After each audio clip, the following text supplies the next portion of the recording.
वसंत, कक्षा 6, पाठ 3, नादान दोस्त।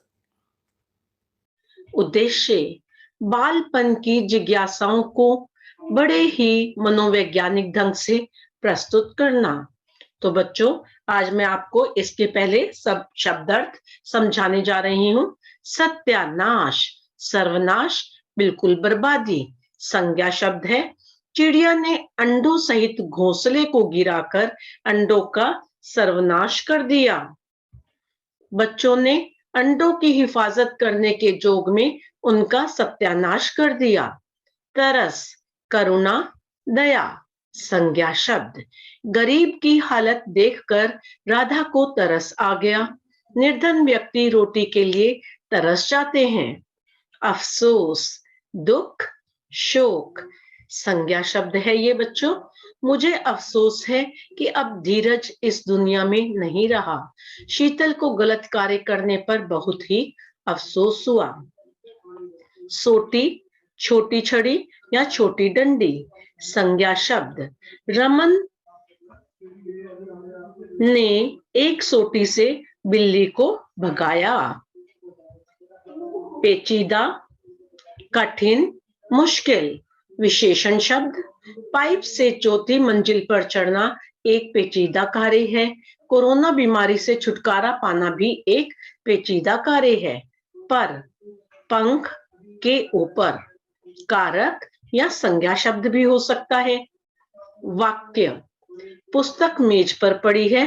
कबूतर के पर पंखे से कट गए। कार्निस, कंगनी यानी छज्जा। संज्ञा शब्द है ये बच्चों। इसका वाक्य है, राधे की पतंग कार्निस पर अटक गई। बच्चों ने कार्निस पर दाना रख दिया। सुध, याद, होश। संज्ञा शब्द है ये। केशव अपनी सुध खो बैठा। माँ ने अपने बच्चे की सुध ली। तो बच्चों, अब मैं आपको नादान दोस्त पाठ समझाने जा रही हूँ, जिसके लेखक है प्रेमचंद। प्रेमचंद द्वारा लिखित नादान दोस्त एक श्रेष्ठ कहानी है, यानी बहुत ही अच्छी कहानी है।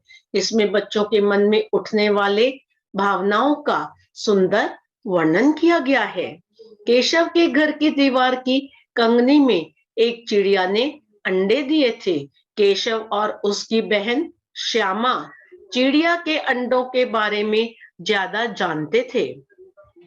अंडे काफी ऊंचाई पर थे, इसलिए वे उन्हें देख नहीं पाते थे। उनके मन में तरह तरह के सवाल उठते थे। माता पिता के व्यस्त होने के कारण वे आपस में सवाल जवाब करते रहते थे। उन्हें चिड़िया के अंडों की सुरक्षा की बड़ी ही चिंता सताती थी। आखिर में अंडों की रक्षा के लिए एक बच्चों फैसला लिया गया। उन्होंने मां से छिपाकर चिड़िया के लिए चावल, पानी आदि का प्रबंध किया।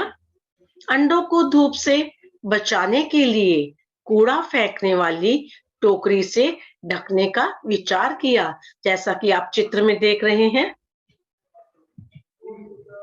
एक दोपहर को जब मां सो गई, तब दोनों बच्चों ने एक स्टूल लेकर उसके नीचे चौकी लगाकर उसके ऊपर चढ़ गए। श्यामा ने नीचे से स्टूल को पकड़ा हुआ था। केशव बड़े ध्यान से अंडों की रक्षा में जुट गया, यानी व्यस्त हो गया। जैसे ही उसने वहां हाथ रखा, दोनों चिड़िया उड़ गईं। उसने देखा वहां 3 अंडे थे। श्यामा की मदद से कपड़े की गद्दी बनाकर अंडों को बड़े आराम से रख दिया गया।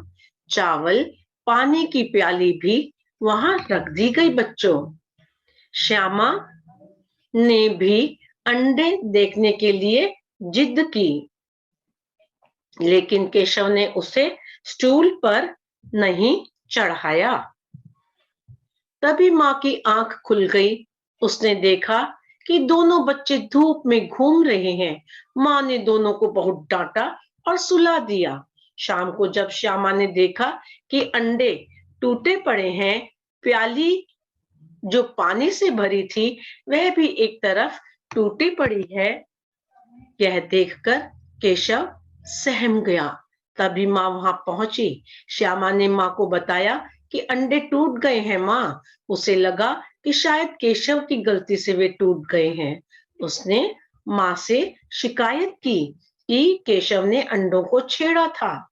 माँ ने बताया कि छूने से अंडे बच्चों गंदे हो जाते हैं, फिर चिड़िया उन्हें नहीं सेती। माँ ने केशव को डांट लगाई।